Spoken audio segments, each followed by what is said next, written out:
The worst part about these videos I'm making, this little series of mini videos about aaronreeseabney, my father, and who he really was as a man. This is part of my way of getting past some of the things that have happened in the past. Some of the awful things that happened that he was directly responsible for. And everything that I'm saying in these videos is true.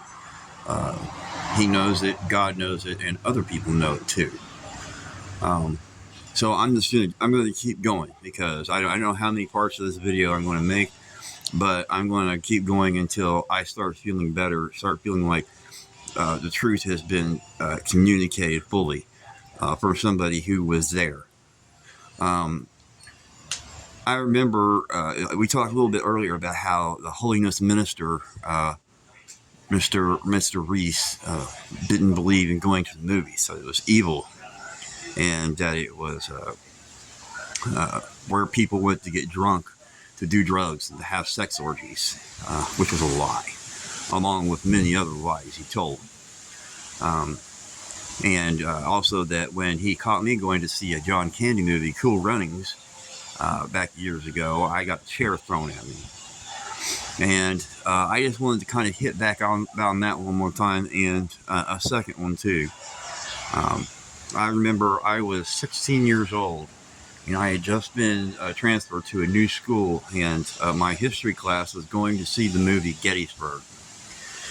And they had to get a release form for your parents to sign and bring back.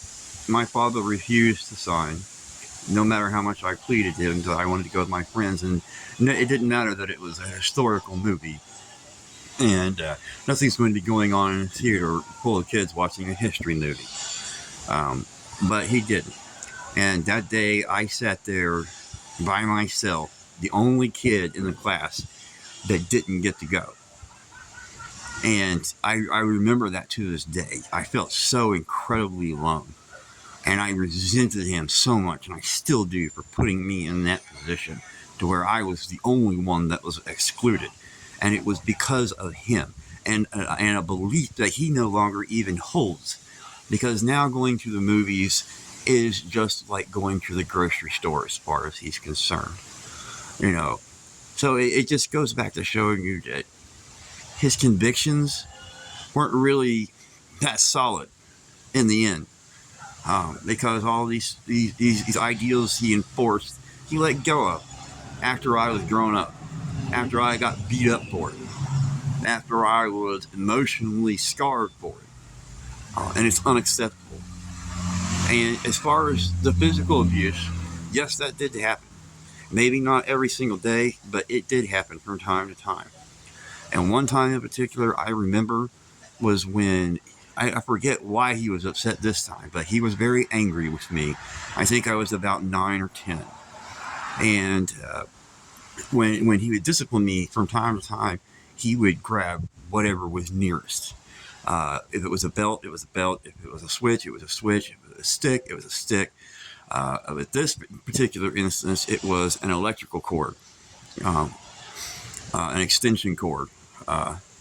And at the time, I didn't have any shirt on.